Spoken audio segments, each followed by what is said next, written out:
Hello বন্ধুরা, তোমরা কেমন আছো? আশা করি তোমরা খুব ভালো আছো। তোমাদের জন্য আমি নিয়ে এসেছি একটা নতুন ভিডিও তোমাদের চ্যানেল সিম্পল নলেজে। তো তোমরা থাম্বনেল দেখেই বুঝতে পেরে গেছো আজকে আমি কী নিয়ে ভিডিও বানাতে চলেছি। আজকে আমি আরআরবি যত এক্সাম হয়েছে ২০২৫ সালে রেলওয়ের সমস্ত এক্সামের যে সায়েন্সের কোশ্চেন একদম পিআইকিউ ফরম্যাটে একদম এক্স্যাক্ট কোশ্চেন আমি নিয়ে এসেছি এবং এগুলো সবচেয়ে রিপিটেড কোশ্চেন বারবার জিজ্ঞাসা করেছে। যাদের আরআরবি গ্রুপ ডির এক্সাম রয়েছে ফেব্রুয়ারি মাসে ২ থেকে ১০ পর্যন্ত ২০২৬-এ, তাদের জন্য খুবই উপকৃত হবে। তারা এটা দেখতে পারো। আর আমি এর সিরিজ চালাবো অনেক দিন ধরে। তো এটা হচ্ছে পার্ট 1 ভিডিও। এখানে আমি মোস্ট রিপিটেড 20 কোশ্চেন নিয়ে এসেছি সায়েন্সের, রেলওয়ের জন্য। তো পরে গ্রুপ ডির পরে টেকনিশিয়ান, লোকো পাইলট এগুলো তো কাজে লাগবে এই কোশ্চেনগুলো। তো দেখতে থাকো, এই সিরিজটা চলতে থাকবে আমার ইউটিউব ভিডিওতে। তো যারা চ্যানেলে নতুন আছো চ্যানেলটিকে সাবস্ক্রাইব করে দিও, পাশে থাকা বেল আইকনটিকে প্রেস করে রেখো যাতে সবার আগে ভিডিও আপডেট তোমাদের কাছে চলে আসে। আর এভাবেই পাশে থাকো। আর এই পিডিএফটি আমি নিজে খুব কষ্ট করে বানিয়েছি, তো সবাই অবশ্যই ভালো করে দেখো, তোমরা কমন গ্যারান্টেড পাবে। আর এখানে আমি বাইলিঙ্গুয়ালি করা হয়েছে, ইংলিশে বাংলায় দুটো তো ভাষাতেই রয়েছে, দুটো ভাষাতেই রয়েছে। অনেকে ডিমান্ড করছিল বাংলাতেও আনতে, তাই ইংলিশ বাংলা দুটোতেই রয়েছে, তো কোনো অসুবিধা নেই। চলো বেশি কথা না বাড়িয়ে শুরু করা যাক। সবার প্রথম প্রশ্ন যে নিচের কোনটি আমাদের শরীরের সবচেয়ে দীর্ঘ কোষ? তো ওর উত্তর হবে নার্ভ সেল বা স্নায়ু কোষ। এখানে ইংলিশে কোশ্চেন রয়েছে, ইংলিশেও পড়তে পারো। Which of the following is the longest cell in our body? তো আনসার হবে নার্ভ সেল। তারপরে question, the male organ the penis helps in transfer of. পুরুষ জননাঙ্গ পেনিস কোনটি স্থানান্তর করতে সাহায্য করে? এর উত্তর হবে স্পার্ম বা শুক্রাণু। তারপর হবে in which of the following life processes in the creation of DNA copy A basic event, মানে কোন জীবন প্রক্রিয়ায় ডিএনএ কপি তৈরি করা হয়, ডিএনএ কপি তৈরি হওয়া একটি মৌলিক ঘটনা। তো এর উত্তর হবে রিপ্রোডাকশন বা প্রজনন। তারপরে উত্তর কোশ্চেন যে which of the following organism has no genetically predetermined sex, অর্থাৎ নিচের কোন জীবের মধ্যে ক্ষেত্রে জিনগতভাবে নির্ধারিত লিঙ্গ নেই? তো এর উত্তর হবে শামুক। শামুকের কোনো লিঙ্গ থাকে না জন্মগত, পরে এর লিঙ্গ চেঞ্জ হয়। If your nose is blocked the olfactory receptors are not able to detect, অর্থাৎ নাক বন্ধ থাকলে ঘ্রাণগ্রাহী রিসেপ্টার কোনটি শনাক্ত করতে পারে না? তো এর উত্তর হবে গন্ধ। স্বাভাবিক বিষয়, অলফ্যাক্টরি সেন্সার আমাদের গন্ধ শক্তি সাহায্য করে। Iodine is necessary for which gland to make the thyroxine hormone, অর্থাৎ থাইরক্সিন হরমোন তৈরির জন্য আয়োডিন কোন গ্রন্থির প্রয়োজন? আয়োডিন কোন গ্রন্থির জন্য প্রয়োজন? তো এর উত্তর হবে থাইরয়েড গ্রন্থি বা ইংলিশে বলি থাইরয়েড গ্ল্যান্ড।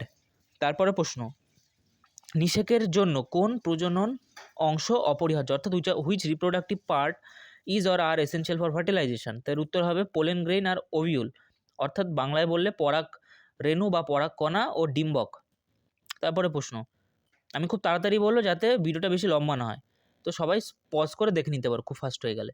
যে প্রক্রিয়ায় উদ্ভিদ জলীয় বাষ্প আকারে জল হারায় তাকে কি বলা হয়? তো একে বাংলায় বলা হয় বাষ্পমোচন, ইংলিশে বলা হয় ট্রান্সপিরেশন। তারপরে নিচের কোন অজীবাণুবিয়োজ্য পদার্থ দীর্ঘ সময় পরিবেশে থেকে যায়? তো এর উত্তর হবে প্লাস্টিকজাত বস্তু, ইংলিশে প্লাস্টিক মেড ম্যাটেরিয়াল। তারপরে প্রশ্ন, which of the following gases present in the atmosphere is used by terrestrial organism for respiration, অর্থাৎ বায়ুমণ্ডলে কোন গ্যাস স্থলজ জীব শ্বসনের জন্য ব্যবহার করে? শ্বসন মানে রেসপিরেশন বা শ্বাস প্রক্রিয়া বলতে পারো, তো অক্সিজেন হবে উত্তর। তারপরে organism having only one cell are called, মানে যে জীবের একটিমাত্র কোষ দিয়ে গঠিত তাদের কী বলা হয়? ইউনিসেলুলার বা এককোষী জীব। তারপর যেমন অ্যামিবা এককোষী জীব এরকম। তারপরে যে বলেছে কি পরিপাক নালী অর্থাৎ পৌষ্টিক নালীতে খাদ্যের সঠিক গতিপথ, অর্থাৎ যে খাবারের যে গতির পথটা যে কোন থেকে কোথায় কী মধ্যে দিয়ে যেতে হয়। তো এখানে অপশান এবিসিডি রয়েছে, তোর উত্তর হবে বি, মানে প্রথমে মাউথ, তারপরে ইসোফেগাস, তারপরে স্টমাক। বাংলা মানে হচ্ছে মুখ, ইসোফেগাস মানে খাদ্যনালী, সায়েন্টিফিক নেম হচ্ছে ইসোফেগাস বলা মেডিকেল ল্যাঙ্গুয়েজে, আর স্টমাক পাকস্থলী। তারপরে তাহলে অপশান নাম্বার বি। তারপর বলছে যে প্রক্রিয়ায় স্বপোষী জীব সূর্যালোককে সঞ্চিত শক্তিতে রূপান্তর করে তাকে ফটোসিনথেসিস, বাংলায় বলা হয় সালোক সংশ্লেষ। এখানে প্রকাশ সংশ্লেষ ভুল করে টাইপ হয়ে গেছে, সালোক সংশ্লেষ। তো option number D is the correct answer. Which organelle is the powerhouse of the cell? কোষের শক্তিঘর কোনটি? তো এর উত্তর হবে mitochondria. Option number C is the correct answer. Plaster of প্যারিসের সবচেয়ে সাধারণ ব্যবহার কোনটি? তো এর উত্তর হবে সাপোর্টিং ফ্র্যাকচার্ড বোন, অর্থাৎ ভাঙা হাড়ের প্লাস্টার করার জন্য ব্যবহার করা হয় এটি। মোট কথা প্লাস্টার অফ প্যারিস দেখবে সাদা রঙের হয়, হাড় ভেঙে গেলে ব্যবহার করা হয় প্লাস্টার করতে। ক্যালসিয়াম হেমিহাইড্রেট দিয়ে তৈরি হয়। প্লাস্টার অফ প্যারিসের সংকেত হয় CaSO4 ½ তারপরে কোশ্চেন হচ্ছে গিয়ে মানব দেহের কোন অঙ্গ রক্ত পাম্প করে? তো এর একদম উত্তর হচ্ছে হার্ট বা হৃৎপিণ্ড। এগুলো সব প্রিভিয়াস ইয়ারের কোশ্চেন, এক্সাক্ট কোশ্চেন বলছি। লোহিত রক্তকণিকায় কোন রঞ্জক থাকে? তো এর উত্তর হবে হিমোগ্লোবিন, যার কারণে লোহিত রক্তকণিকার কারণে রক্ত লাল হয়। হিমোগ্লোবিন এর উত্তর। হিমোগ্লোবিন এক ধরনের প্রোটিন, গ্লোবিউলিন প্রোটিন দিয়ে গঠিত হয়। উদ্ভিদের কোন অংশ সবসময় নিচের দিকে বৃদ্ধি পায়? তো এর উত্তর হবে মূল বা roots. Option number A is correct answer. নিচের কোন প্রক্রিয়ায় একটি জীব কোষ বিভাজনের সময় সমান দুই ভাগে ভাগ হয়ে যায়? তো এর উত্তর হবে বাইনারি ফিশন বা দ্বিবিভাজন বা দ্বিখণ্ডন। এভাবে আমাদের হচ্ছে ইস্ট দ্বিবিভাজিত হয়ে যায়, অ্যামিবা হয়ে যায়, দ্বিবিভাজন। তারপরে 20 নম্বর কোশ্চেন, খুব তাড়াতাড়ি হয়ে যাচ্ছে। 20 নম্বর কোশ্চেনে বলা হয়েছে যে আমাদের পরিবেশ থেকে সমস্ত তথ্য কিছু বিশেষ স্নায়ুকোষের অগ্রভাগ দ্বারা গ্রহণ করা হয়। এই রিসেপ্টরগুলি সাধারণত কোন ইন্দ্রিয় অঙ্গে থাকে? তো এর উত্তর হবে the inner ear, the nose and the tongue, অর্থাৎ অভ্যন্তরীণ কান, নাক ও জিহ্বা। আজকে 20টা কোশ্চেন হয়ে গেছে, কিন্তু আমি দেখছি ভিডিওটা বেশি লম্বা হয়নি, তাই আমি এখানে আরও কিছু কোশ্চেন করিয়ে দিচ্ছি। চলো, আমার কোশ্চেন রেডি আছে। তারপরে কোশ্চেন, নিচের কোনগুলি পুরুষ প্রজননতন্ত্রের অংশ? তো এর উত্তর হবে ভাস ডিফারেন্স ও স্ক্রোটাম। এখান থেকে একদম রিপিটেড কোশ্চেন আছে গ্রুপ ডিতে, তো তোমরা অবশ্যই দেখে যাবে, আমার শিফটও এসেছিলো এখান থেকে, পুরুষ প্রজননতন্ত্র থেকে। তো ভাস ডিফারেন্স ও স্ক্রোটাম এই দুটো পুরুষ প্রজননতন্ত্রের একটা অংশ। চলো তারপরে, যাদের ফেব্রুয়ারি মাসে এক্সাম রয়েছে 2 থেকে 10 তারিখের মধ্যে 2026 গ্রুপ ডির, তো তাদের জন্য খুব উপকার হবে এটা। তো তারা রিপিট এখান থেকে কোশ্চেন কমন পাবে, কারণ রিপিটেড কোশ্চেন বলেছি আমি। তো এগুলো দেখে যাবে, অবশ্যই গ্যারান্টেড কমন পাবে। তারপর আমাকে কমেন্টও করবে। অনেকে আমার যারা ভিডিও দেখেছে তারা জানে আমি যা কন্টেন্ট দিই একদম অথেন্টিক দিই। তো তারা আমাকে মেসেজও করেছে, টেলিগ্রামে ডিএম করেছে, যে বলছে দাদা তুমি কোশ্চেন দিয়েছিলে, আমি কমন পেয়েছি। সে বলছে সে কিছুই পড়েনি সায়েন্স, কিন্তু তাও সে আরামসে কমন পেয়ে গেছে। আমি ইম্পর্টেন্ট চ্যাপ্টারগুলো বলে দিয়েছিলাম, এক্সাক্ট কোশ্চেনই বলে দিয়েছিলাম। আমার যারা রিভিউ ভিডিও দেখোনি আরবি গ্রুপ ডির, আমার ভিডিও টেলিগ্রাম ডেসক্রিপশন বক্সে লিঙ্ক দিয়ে রেখেছি, আমি দেখে নিও। সায়েন্সেরও রয়েছে, ম্যাথসেরও রয়েছে, রিজনিংয়ের রয়েছে, কারেন্ট অ্যাফেয়ারের রয়েছে। ডিসক্রিপশন বক্সে আমি লিঙ্ক দিয়ে রাখবো, দেখে নিও। আর টেলিগ্রাম চ্যানেলে যারা জয়েন হয়নি, জয়েন হয়ে যাও। তারপরে কোশ্চেন বলেছে নিচে কোনটি মুকুলনের মাধ্যমে প্রজনন করে, অর্থাৎ বার্ডিং পদ্ধতিতে প্রজনন করে? তো এর উত্তর হবে হাইড্রা। হাইড্রা হবে এর উত্তর। এই কোশ্চেনটা কতবার এসেছে তার ঠিক নেই, বহুবার রিপিটেড কোশ্চেন। তারপরে কোন কোষ বিভাজনের সময় জীবটি সমান দুই ভাগে বিভক্ত হয় তাকে কি বলে? বাইনারি ফিশন, দ্বিখণ্ডন। এটা রিপিটেড কোশ্চেন এসছে, বাইনারি ফিশন, দ্বিখণ্ডন। তারপরে there is a dead tissue, there are dead tissue in the dash, বাংলায় ড্যাশে মৃত টিস্যু থাকে। তো এর উত্তর হবে কোকোনাট হাস্ক বা নারকেলের ছোবড়া। এটা হচ্ছে মৃত টিস্যু বা মৃত কলা।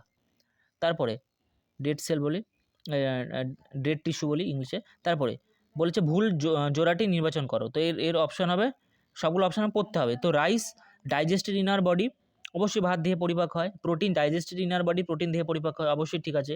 Plastic does not break down by the action of bacteria, plastic ব্যাকটেরিয়ার দ্বারা ভাঙে না, এটাও সত্য, ঠিক আছে। Coal digested in our body, কয়লা দেহের পরিপাক হয় মানব দেহে, না এটা ভুল, কয়লা মানব দেহে পরিপাক হয় না। তো এটাই হচ্ছে ভুল আছে, তাই এটাই answer, option D is correct answer. বলেছে match the hormone with their respective function, হরমোনগুলি তাদের কার্যাবলীর সাথে মিল করো। তাহলে হরমোনগুলো দেওয়া আছে, তাদের কার্যাবলীর সাথে ম্যাচ করাতে হবে। তাহলে থাইরক্সিন কী করে?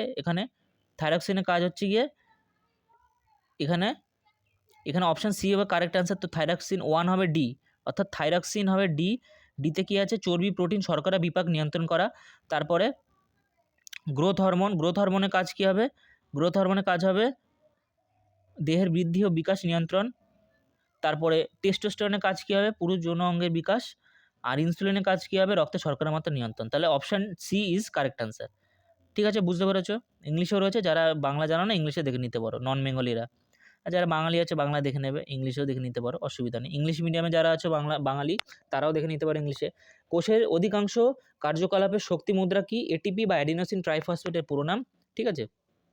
মাইটোকন্ড্রিয়া দ্বারা প্রস্তুত করা হয় আমাদের সেলগুলোতে। আর যারা চ্যানেলে নতুন আছে চ্যানেলটিকে সাবস্ক্রাইব করে দিও, অবশ্যই পাশে থাকা বেল আইকনটিকে প্রেস করে রাখো, অবশ্যই লাইক অ্যান্ড কমেন্ট ও শেয়ার করে দিও। আর কোনো ডাউট থাকলে কমেন্ট বক্সে জানাও। আমি অনেক কষ্ট করে পিডিএফটি বানিয়েছি টাইপ করে, তো তোমরা অবশ্যই সাপোর্ট করো। এখানে একদম আমি প্রিভিয়াস ইয়ারের কোশ্চেন দিচ্ছি, কোনো কিচ্ছু বানিয়ে দিইনি, এক্স্যাক্ট অপশান সহ দিয়েছি। এই এক্স্যাক্ট অপশানই ছিল রেলওয়ের দেওয়া, তো তোমরা কমন অবশ্যই পাবে। আর এখানে কোশ্চেন এই বছরে গ্রুপ ডিতে রিপিট হওয়া কোশ্চেন 2025-এ অনেক যে শিফটগুলো হয়ে গেছে, তো অবশ্যই তোমাদের কাজে লাগবে। তারপরে নিচের কোনটি জীবাণুবিয়োজ্য পদার্থ, অর্থাৎ বায়োডিগ্রেডেবল জীবাণু দ্বারা ভেঙে যাবে? তো এর উত্তর হবে মরা উদ্ভিদ বা ডেড প্লান্ট, অবশ্যই পচে যায়। তারপরে which of the following statement is correct, তো কোন বাক্যটি এখানে সত্য হবে? এখানে বলেছে কি there are two type of waste, biodegradable and non biodegradable. দু রকমের বর্জ্য পদার্থ হয়, একটা জীবাণু বিয়োজ্য, একটা জীবাণু অবিয়োজ্য। এটা বাংলায় ট্রান্সলেট করা হয়নি আমার। We should collect dry waste and wet waste separately. আমাদের অবশ্যই শুকনো বর্জ্য ও ভেজা বর্জ্যকে সেপারেটভাবে জমা করা উচিত। তো দুটো অপশনে ঠিক আছে, তো এর উত্তর হবে বোথ এ অ্যান্ড বি, অর্থাৎ এ আর বি দুটো অপশান। তাহলে option C is correct answer, sorry option B is correct answer. তারপরে কোশ্চেন হচ্ছে উদ্ভিদ কোষের কোন অঙ্গাণুতে প্রকাশ সংশ্লেষ সালোক সংশ্লেষ হয়? এখানে প্রকাশ লিখে ফেলেছে, সালোক সংশ্লেষ হয় অর্থাৎ ফটোসিনথেসিস হয়। তাহলে উত্তর হবে কোথায়? ক্লোরোপ্লাস্ট হবে, option A is correct answer. তারপরে কোনটিতে বৈশিষ্ট্য নিয়ন্ত্রণকারী জিন থাকে? এখানে আমার 34টা কোশ্চেন 34টা কোশ্চেন হচ্ছে, 34টা আমি করে দিচ্ছি। প্রথমে ভেবেছিলাম 20টা করাবো, বাট ভিডিওটা খুব বেশি লম্বা হয়নি তাই করে দিলাম। কোনটিতে বৈশিষ্ট্য নিয়ন্ত্রণকারী জিন আছে, অর্থাৎ genes that control the characteristics of a trait are located on? তো এর উত্তর হবে ক্রোমোজোম। ক্রোমোজোমের মধ্যে সব সব সব কোষের বৈশিষ্ট্য থাকে, মানে জিনের বৈশিষ্ট্য থাকে, যে কে কীরকম ক্যারেক্টারের হবে, কোনো গাছ কতটা লম্বা হবে, বেটে হবে, কালার কী হবে, কোনো মানুষ কতটা লম্বা হবে, বেটে হবে, কালার কী হবে, সবগুলো লিঙ্গ পর্যন্ত নির্ধারণ হয়। তারপরে which of the given substance is not biodegradable, তাহলে নিচের মধ্যে কোনটা জীবাণুবিয়োজ্য পদার্থ নয়, অর্থাৎ নষ্ট হয় না, পচে যায় না? 9 বলেছে, 9 হলে এখানে অপশান প্লাস্টিক বটল হবে, তাহলে option B is correct answer. Plastic bottle মানে অপশান মানে B correct, but option A correct answer, option A is correct answer. তারপরে কোশ্চেন কী হবে? তারপর হবে মাসেল, আমাদের ইচ্ছা মতো যে পেশিগুলো অঙ্গ প্রত্যঙ্গ নড়াচড়া করে সেগুলোকে কী বলা হয়? অর্থাৎ muscle present in our limb move when we want to them to and stop when we decide such muscles are called. আমরা যেই পেশি দিয়ে আমরা অঙ্গ প্রত্যঙ্গ নাড়াচাড়া করতে পারি তাদের ভলেন্টারি মাসেল বা ইচ্ছাধীন পেশি বলতে পারি। যেমন হাতের বাইসেপস, ট্রাইসেপস আমাদের ইচ্ছা মতো আমরা আপ ডাউন করতে পারি, বাট হার্টবিট যেটা হচ্ছে, হার্টবিটটাকে আমরা কন্ট্রোল করতে পারবো না, এটা ইনভলেন্টারির মধ্যে আসে, অনৈচ্ছিক পেশি, যেটা আমাদের মেডুলা অবলঙ্গাটা কন্ট্রোল করে। তো হার্টবিট আমরা কন্ট্রোল করতে পারবো না, এই জিনিসগুলো আমাদের কন্ট্রোলে নেই। তারপরে বলেছে which of the following is the longest cell in our body, আমাদের বডিতে সবথেকে লম্বা বা দীর্ঘ কোষ কী? তো আমাদের শরীরের সবচেয়ে দীর্ঘ কোষ হচ্ছে নার্ভ সেল বা স্নায়ু কোষ।